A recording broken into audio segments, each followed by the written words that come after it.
우리가 신앙생활 하면서 느끼는 게 있는데, 어떨 땐 신앙생활 하는 일에 지치지 않고 힘있게 열정적으로 하는데, 또 어떨 때는 신앙이 약해지고 힘이 없고 또 무기력증에 빠질 때가 있습니다.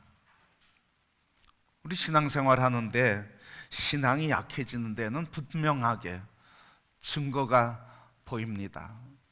크게 두 가지 증거가 보이는데, 하나는 내적인 증거가 있고 하나는 외적인 증거가 있습니다. 이 내적인 증거는 하나님과의 관계에서 내가 그의 말씀을 통해 가르침, 교훈, 책망, 바르게 하는 의로 교육하고자 하시는 말씀과 교제하는 시간이 점점점 줄어들고 없어져요. 그런가 하면 기도를 통해서 주님과 영적 대화를 하고, 그래서 하나님께서 이루고자 하신 것을, 우리의 삶의 문제를 통해서 하나님이 이루고자 하신 것을 가르침받고 들어야 하는데, 우리가 기도를 통한 참 하나님과의 영적 교제, 이 시간이 없어져 버립니다. 그래서 신앙으로 약해지고 무기력해진 삶의 내적인 모습은 하나님과의 만남과 교제가 식어져 있는 겁니다. 그런가 하면 외적인 증거가 있는데, 그 외적인 증거의 대표적인 것은 바로 온전한 예배를 드리는 데 소홀하게 되고 실패하게 되는 겁니다. 예배가 기다려지는 게 아니라 어떻게 이렇게 주일이 빨리 오느냐, 그리고 예배를 소홀히 하게 되고 예배보다 더 중요한 일이, 또 바쁜 일이 생기게 되고, 그래서 다음부터 잘 드려야지, 바쁘고 분주하고 일들이 예배를 드리지 못하게 하는 핑계가 되고 이유가 돼서 그 핑계와 이유 속에 내가 숨어가는 모습, 그것이 바로 하나님과의 관계에서 내적인 증거로서 신앙이 약해지는 모습이요, 또 외적인 증거로서 하나님과 영적인 교제가 나누어지지 않고 또 드려지지 않음으로 신앙이 약해지는 모습입니다. 자, 오늘 우리의 신앙은 어떠한가? 예배가 드려지기를, 예배가 사모되고 예배 속에서 주님을 신령과 진정으로 찬양하며 경배하는 이런 삶이 기대되는가? 아니면 예배에 아무 감동이 없는가? 이 내적인 증거와 외적인 증거의 이 모습, 참 살아있는 예배를 드리기 위해서는 이 두 가지가 함께 만날 때 산 예배를 드릴 수가 있어요. 하나님의 말씀을 통해 개인적으로 더 깊은 만남과 묵상과 교제, 그래서 말씀에 붙들려서 내 삶을 순종시켜가는 주님과의 교제가 내 안에 이루어지면 이루어질수록 하나님을 예배하기를 사모하게 되고, 드리는 예배가 더 뜨거움과 감동, 성령의 이끌림받아 드리는 예배가 되는 겁니다. 그런데 이런 교제가 끊어지면 예배를 드리지만 형식적인 예배가 되고, 형식적인 예배가 되면 나의 삶에 하나님과 더 깊은 은혜를 나눌 수가 없어서 하나님과의 만남 점점 멀어지고, 그래서 하나님을 예배하는 것도 멀어지는 악순환이 반복되는 겁니다. 성도 여러분, 오늘 우리가 하나님 앞에 드리는 이 예배, 다시 한번 코로나19로 인해서 우리가 주저앉고 또 핑계했고 또 이유가 됐고, 그리고 우리가 조심했지만 다시 우리의 삶에 하나님과 교제의 깊어짐과 더불어 하나님을 만나 마음을 다하고 뜻을 다하는 이 열정의 예배, 산 예배가 회복되고 그 예배를 하나님께 드리는 성도와 우리 교회가 되기를 소원합니다. 이 구원의 완성은 사실은 예배에 있어요. 구원의 완성이라고 하는 의미는 뭘까요? 바로 예수 그리스도 보혈의 피로 내가 구원받고, 그래서 예수님이 내 안에, 내가 주님 안에, 주님이 내 안에, 주님이 내 안에 내가 주님 안에 동거하는 삶, 이게 구원받은 자의 삶의 모습이죠. 다시 얘기하면 주님이 내 안에 오셔서 나의 주권자 되시고 나의 주인 되셔서 주인 되신 주님께 내가 순종해서 주님이 말씀하시는 뜻을 이루어가는 삶, 이게 구원의 모습인 것입니다. 그래서 하나님의 말씀과 뜻이 나의 삶이 되고 그 말씀이 나의 인생의 역사가 되는 삶, 그래서 나의 모든 삶이 하나님께 영광, 찬송 그리고 경배 드리는 그 모습, 그게 예배인 것입니다. 그래서 구원의 완성은 예배에 있어요. 성도 여러분, 오늘 내가 하나님의 사랑 안에서 십자가 예수 그리스도의 구속의 보혈의 피로 구원받았는데 하나님을 예배하는 이 감격과 감동이 다시 되살아나서 하나님을 예배하는 기쁨과 감격이 충만한 회복의 역사가 있게 되시기를 축복합니다.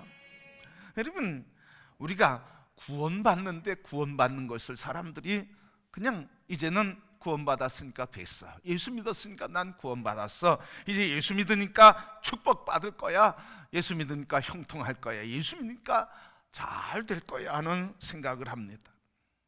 그런데 여러분, 우리가 예배 드리는 것은 구원받기 위해서 예배 드리는 게 아니에요. 복 받기 위해서 예배 드리는 게 아니에요. 우리가 잘 되기 위해서, 은혜 받기 위해서 예배 드리는 게 아니에요. 예배는 하나님께 영광 돌리는 거예요. 내가 은혜 받는 시간이 아니에요. 이미 지난 6일 동안 나의 삶에 동행하시고 동거하시며 주권자 되시고 목자가 되시고 인도자가 되시고 치료와 공급과 모든 능력이 되셔서 나의 삶을 이기게 하시고 넘어져도 일으켜 세워주시고 병들어도 고쳐주시며 인생의 문제 속에서 시련 속에서도 승리하게 하신 하나님은 오늘 이 시간에는 그 하나님께 영광 돌리는 거예요. 일주일 동안 하나님과 관계없이 살아가요. 그래서 오늘 나와서 예배 드리면서 이 드리는 예배조차도 하나님께 영광이 아니라 이기심 갖고 욕망 가지고 예배 드려요. 은혜 받아야지, 은혜 받는 게 아니라 받은 은혜를 하나님께 감사와 찬송과 경배로 올려드리는 것이 예배예요. 성도 여러분, 오늘 우리가 드리는 예배가 내가 주인 되는 예배가 아니라 나의 삶에 늘 동행하시고 동거하시며 이끌어주시고 친구가 되시고 모든 자원을 공급하셔서 하나님의 꿈과 비전을 품고 이 세상을 바꿔가며 이 세상에 하나님의 의의 백성으로 하늘복을 누리며 살게 하신 이 하나님께만 영광 돌리는 시간 되기를 축복합니다. 은혜 받으려고 한 거 내려놓고요, 내가 문제 해결받고 싶은 거 내려놓고요, 이미 문제 해결해 준 걸 믿고 해결하신 주님을 찬양하기를 축복합니다. 이미 은혜 주신 것을 믿고 내 삶에 은혜가 되신 하나님을 찬양하시기를 축복합니다. 그래서 오직 하나님만, 그리스도 예수 안에서 하나님만 보여야 되는 거예요. 하나님과 우리 사이에 다른 것이, 내 이기심과 욕심과 욕망과 야망, 내 소원이 자꾸 이 앞에 있으면 하나님이 안 보이는 거예요. 예배에 실패하는 거예요. 하나님 기뻐하시는 예배를 드릴 수가 없는 거예요. 성도 여러분, 한 주간 하나님이 동행하셨습니까? 하나님이 지키셨습니까? 이기게 하셨습니까? 도와주셨습니까? 목자가 되셨습니까? 그 하나님께만 영광 돌리는 시간 되기를 축복합니다. 자, 여러분, 출애굽하는데 이스라엘 백성들을 애굽에서 해방해 주셨어요. 오늘 모세를 부르셨어요. 자, 이스라엘을 해방하기 위해서 하나님이 모세를 부르셨는데 오늘 모세를 부르신 목적이 뭘까? 모세를 부르신 목적은 하나님의 언약을 이루어 주시고자 함이에요. 그 언약은 뭐예요? 아브라함을 통해서 가나안 땅을 민족에게 줄 것이고 거기에 나라를 세울 것이고 후손이 창대할 것이라고 말씀하셨는데 지금은 어떻게? 이집트에 가서 포로가 되어 살고 400년 동안 지금 살고 있어요. 그래서 하나님이 모세에게 찾아갔습니다. 모세에게 찾아가셔서 다시 얘기하시는 말씀이 오늘 본문 말씀이에요. 이르시되 너는 이스라엘 자손에게 이같이 이르라. 너희 조상의 하나님 여호와 곧 아브라함의 하나님, 이삭의 하나님, 야곱의 하나님께서 나를 너희에게 보내셨다 하라. 이는 나의 영원한 이름이요 대대로 기억할 나의 칭호라. 너는 가서 이스라엘 장로를 모으고 그들에게 말하라. 여호와 너희 조상 하나님 아브라함, 이삭, 야곱의 하나님이 내게 나타나 내가 너희를 돌보아 너희가 애굽에서 당한 일을 확실히 보고 내가 이 부족으로부터 너희를 해방시키게 하겠노라. 성도 여러분, 모세를 부르신 것이 이스라엘을 해방시키기 위해서 부르셨어요. 구원을 위해서 부르셨어요. 그런데 하나님께서 모세를 통해서 이 구원의 역사를 이루게 하시겠다고 하셨는데 구원하신 목적은 무엇일까 하는 거예요. 이스라엘은 모세를 부른 건 해방을 위해서 지도자로 부르셨어요. 언약을 성취하는 통로로 모세를 부르셨어요. 그러면 모세를 통해서 해방된 이스라엘 사람들, 그래서 해방시킨 하나님의 목적과 이유는 뭘까 하는 거예요. 그래서 한마디로 얘기하면 하나님 예배의 공동체를 세우고자 함에 있습니다. 바로 예배의 공동체. 오늘 본문 말씀 앞에 보면 12절에 이렇게 말씀하셨어요. 하나님이 이르시되 내가 반드시 너와 함께 있으리라. 내가 그 백성 애굽에서 인도하여 낸 후에 내가 이 산에서 하나님을 섬기리니 이것이 내가 너를 보낸 증거니라. 그리고 5장 말씀에 오늘 5장 3절 말씀, 그리고 계속해서 하나님께서 모세에게 너 바로에게 가서 3일 길을 나가 나를 예배하려니 우리를 보내달라고 요구하라. 그 말을 듣고 계속 바로에게 나갈 때마다 그것을 얘기하는 거예요. 우리가 3일 길 나가서 하나님께 예배드리기를 원합니다. 그러니 우리를 내보내소서. 출애굽의 이유와 목적이 뭐라는 거예요? 해방의 목적과 이유가 뭐라는 거예요? 예배에 있다는 거예요. 그러니까 구원의 완성은 뭐에 있는 거예요? 예배에 있다는 거예요. 구원의 완성은 바로 예배예요. 그래서 출애굽한 사람들의 삶은 어떤 삶을 사는 거예요? 예배하는 삶을 사는 거라는 말이죠. 그래서 출애굽했어요. 우리는 바로 이스라엘의 출애굽에서 가장 중요한 게 뭡니까? 중요한 한 사건, 유월절 사건이에요. 마지막 재앙 바로에게 내릴 때 하나님께서 이스라엘 백성들에게 모세를 통해서 명령해서 양을 잡아라. 그리고 그 피를 문 지방과 인방에 발라라. 그러면 이 죽음의 영이 지나갔다. 그 피를 보면 그냥 넘어갈 것이고, 피가 없는 집엔 장자의 사람이나 가축이나 처음 난 것은 다 죽게 될 것이다. 그래서 이스라엘 백성들이, 히브리인들이 다 양을 잡아서 피를 문지방과 인방에 발라서 그 밤에 애굽 전체가 다 통곡에 빠졌는데 히브리인 이 이스라엘 사람만 생명의 해함이 하나도 없었다 하는 거예요. 그래서 유월절이 뭐예요? 죽음의 영이 그 집을 넘어간 거예요. 그래서 패스오버라고 그래요. 넘어갔다 그러는 거예요. 죽음의 영이 넘어가서 하나님이 구원해 주신 이 유월절 어린 양 보혈의 피가 바로 예수 그리스도 우리 구주 되시는 겁니다. 그래서 예수 그리스도께서 십자가 위에서 피를 흘려 죽으시며 우리의 모든 죄와 사망의 권세를 이기시고 무덤에서 다시 살아남으로 우리는 죄인이 아니라 의의 백성, 우리는 이 세상에 속한 사람이 아니라 하나님께 속한 거룩한 백성, 왕같은 제사장이 된 줄 믿습니다. 그렇게 여러분, 이 광야를 살아가는, 출애굽해서 이 광야를 살아가는 사람들에게 가장 중요한 것은 예배의 삶이에요. 그런데 예배 드리는데 왜 기쁨과 감동이 없는가, 그 말이죠. 왜요? 이 예배에서 가장 중요한 게 이 유월절 어린 양 사건이 재현돼야 돼요.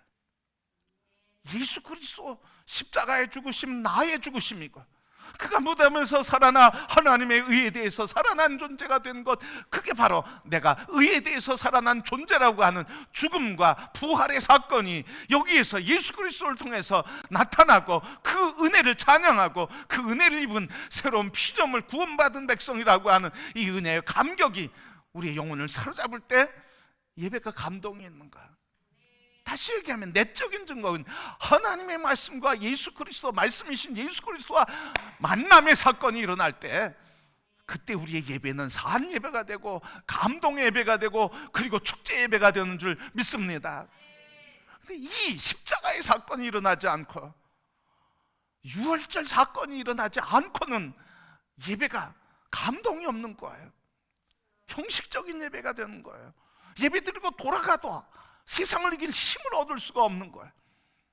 예배 드린 거나 안 드린 거나 그냥 심리적인 위안 하나 받았던 것 외에는 하나님의 능력 안에 살 수 있는 권세를 얻을 수가 없는 거예요. 그러니까 우리에게 출애굽한 백성들에게 가장 중요한 것은 예배가 회복되는 거예요. 성도 여러분, 오늘 이 예배의 중심이 되시고 영광을 받으실 십자가 예수 그리스도, 그 속에 나는 죽고 그분과 함께 살아나고 난 새로운 피조물이 되고 하나님의 자녀가 되고 이 땅을 다스리고 통치할 권세를 받은 자요, 그리고 영적 제사장, 왕같은 제사장으로 우리를 새롭게 하여 이 땅의 축복의 통로가 되게 하신 하나님의 은혜를 감사하며 찬양하는 성도 되기를 축복합니다. 얼마나 감동스럽고 얼마나 감격스럽습니까? 십자가 보혈의 피 예수 그리스도가 나를 이렇게 존귀하게 하셨으니 그분이 또 이 세상을 우리에게 맡기며 다스리라, 통치하라, 내 백성 내 나라를 세우라고 그 권세를 주시며 통치권을 임하시고 그 나라를 세울 성령의 기름 부어주시니 우리 얼마나 존귀한 자여 복된 자들입니까? 여러분, 예배를 통해서 이게 회복돼야 되는 거예요. 은혜 받으려고요? 문제 해결하려고요? 아니에요. 여러분, 예수 그리스도의 십자가, 나를 위해 죽으시고 부활하신 주님을 찬양하고 그분을 높일 때 그분이 내 안에서 나의 삶을 움직이는 주권자로, 나의 삶의 통치자로 오셔서 하나님의 영광의 역사를 이루신 줄 믿습니다. 이제 우리 출애굽하신 백성들, 가장 중요한 게 예배의 삶. 그래서 하나님께 영광 돌리는 거예요. 하나님께서 그래서 이스라엘 백성들에게 유월절을 지켜라 명령을 하셨어요. 유월절을 지켜라. 신명기 16장 1절 2절 말씀, 아비보를 지켜 네 하나님 여호와께 유월절을 행하라. 이는 아비보에 네 하나님 여호와께서 밤에 너를 애굽에서 인도하여 내셨습니다. 여호와께서 자기의 이름을 두시려고 택한 곳에서 소와 양으로 네 하나님 여호와께 유월절 제사를 드리라. 하늘 하나님께 유월절 예배를 드리래요. 구원의 은혜와 감격을 하나님께 올려드리래요. 그 일을 행하신 하나님을 찬양하래요. 성도 여러분, 오늘 하늘 하나님을 향한 우리의 감동과 구원의 기쁨과 감격의 예배가 마음껏 올려드려지는 예배 되시기를 축복합니다. 하늘을 향한 예배. 그런데 베드로는 우리에게 또 다른 예배를 말해주고 있어요. 베드로전서 4장 11절 말씀에 보면, 만일 누가 말하려면 하나님의 말씀을 하는 것 같이 하고, 누가 봉사하려면 하나님이 공급하시는 힘으로 하는 것 같이 하라. 이는 범사의 예수 그리스도로 말미암아 하나님이 영광을 받으시게 하려 함이니 그에게 영광과 권능이 세세 무궁토록 있느니라. 아멘. 여러분, 베드로가 뭐라고 그래요? 너희가 말하려면, 누가 말하려면 어떻게 하라고요? 하나님의 말씀을 하는 것 같이 말해라. 하나님의 위로, 하나님의 교훈, 하나님의 사랑, 하나님의 치료, 하나님의 품어주시는 그 말, 하나님의 말 하는 것처럼 하나님께서 하나님의 말씀을 하는 것 같이 말해라. 두 번째, 봉사하려면 하나님이 공급하시는 힘으로 해라. 여러분, 사람 관계에서 얘기하고 있는 거예요. 사람 관계에서 말할 때, 서로 말할 때 어떻게 말하라고요? 하나님의 말을 하는 것처럼 말해라. 봉사할 때 어떻게 하라고요? 주장하고 휘두르는 마음으로 하지 말고 섬기는 마음으로, 주님이 섬기는 힘을 주시는 그 힘으로, 주님이 공급하시는 힘으로 해라. 왜 그렇게 말하고 왜 그렇게 섬기라고 했습니까? 이렇게 함으로써 누가 영광 받으신다고요? 이렇게 함으로써 하나님이 영광 받으시게 하기 위함이니 그렇게 섬겨라, 그렇게 말해라, 그렇게 서로를 섬기고 서로에게 말하라. 권면하고 위로하고 사랑으로 말하라. 그 이유는 하나님이 영광 받으시고 그 영광이 세세 무궁토록 영원할지어다. 아멘. 뭐 하자는 거예요? 그래서 우리가 서로 관계 속에서 예수님의 말씀, 하나님의 말씀을 나누며 우리 관계 속에서 봉사할 때 하나님 주신 힘으로 함으로써 누가 영광 받게 하시자는 거예요? 하나님이. 그게 뭐예요? 우리의 삶 속에서 드리는 삶의 예배라는 거예요. 삶의 예배. 하나님과의 관계 속에서 수직적인 예배일 뿐만 아니라 그 수직적인 예배 속에서 하나님을 높이고 경배하며 그분을 높일 때 그분이 기뻐해서 우리에게 성령을 부어주시고 우리에게 그 영을 내주하시며 그 성령의 기쁨과 감동으로 우리를 충만케 하시는 그 성령의 기쁨과 말씀의 은혜 속에서 우리 서로 그렇게 사랑하며 주님이 주신 힘으로 섬기며 그렇게 서로를 섬기는 예배, 그것이 하나님께 드리는 예배다. 우리에게 회복될 예배는 이 두 가지입니다.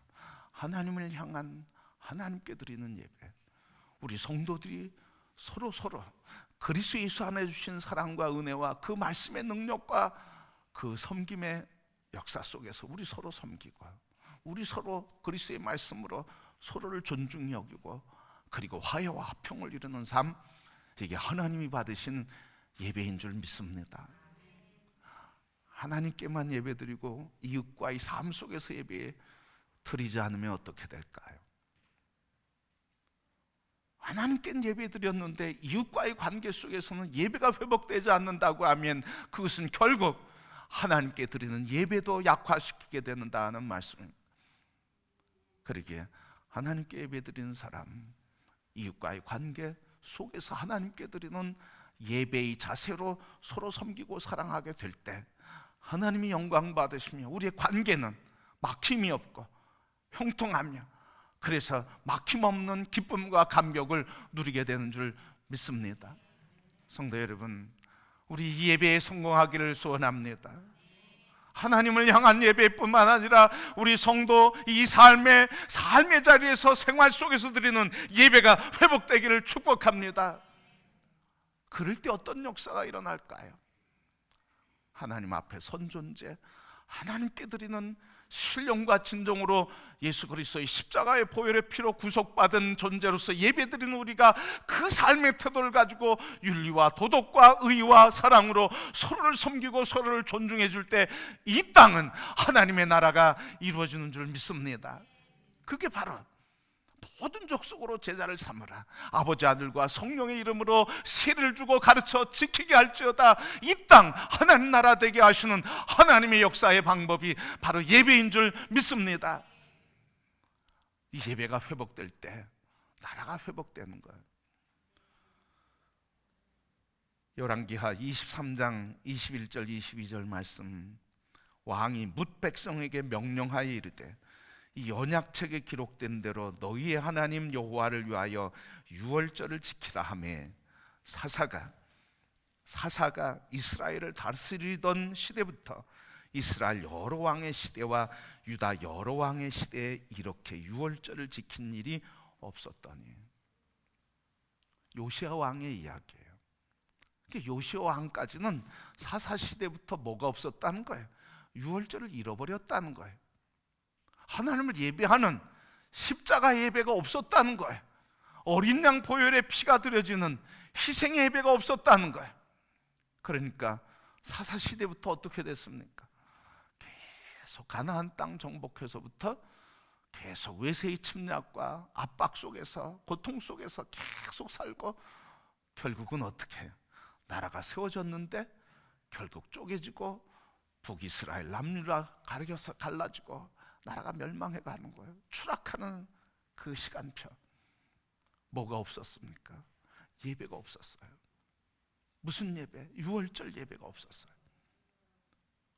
저들이 예배가 없었을까요? 예배가 없었다는 것은 예배의 형식이 없었다고, 형식적인 예배만 드렸다고 하는 것이, 유월절 예배가 없었다는 거예요. 오늘 성도 여러분, 우리가 예배 드릴지라도 십자가 예수 그리스도의 구속의 은총과 그 후속의 은총에 붙들린 삶의 예배가 드려지지 않을 때 우리는 형식적인 예배가 되며 무능하게 살아가며 민족과 나라가 갈등과 반목 속에 살아가며 그리고 실패와 좌절 속에 살아가는 개인적인 삶이 될 뿐만 아니라 혼란과 아픔이 지속될 수밖에 없습니다. 그러나 요시야 왕 성전을 수리하다 하나님의 법을, 율법책을 발견하고 그것을 낭독하는 것을 들으면서 그가 깨닫기를 유월절을 지키지 않았구나. 그래서 모든 것 다 멈추고요. 오늘 그래서 말하는 거예요. 왕이 뭇 백성에게 명령하여 이르되 이 언약책에 기록된 대로 너희 하나님 여호와를 위하여 유월절을 지키라. 그때 나라가 회복되는 거예요. 그때 신앙이 회복되는 거예요. 그때 기쁨과 감격의 축제가 이루어지는 거예요. 오늘 성도 여러분, 우리가 이렇게 예배드리고 있는데 오늘 이 자리에 생생하게 임재하시고 생생하게 우리에게 오셔서 피 뿌리시며 우리를 구원하신 예수 그리스도의 십자가의 보혈의 피, 유월절 어린 양이신 예수 그리스도의 보혈의 피로 구원받은 그 은혜를 감사하며 그 사랑에 기뻐하며 섬기며 하늘 하나님께 우리 서로에게 예배하는 삶이 되어서 이것이 천국이요, 살아서 천국이요, 영원한 영생의 천국을 함께 누리며 하나님은 말씀하신 통치의 나라를 주님 오신 그날까지 함께 이루어가고 세워가는 우리 거룩한 성도 하나님의 교회가 되기를 주님의 이름으로 축복합니다.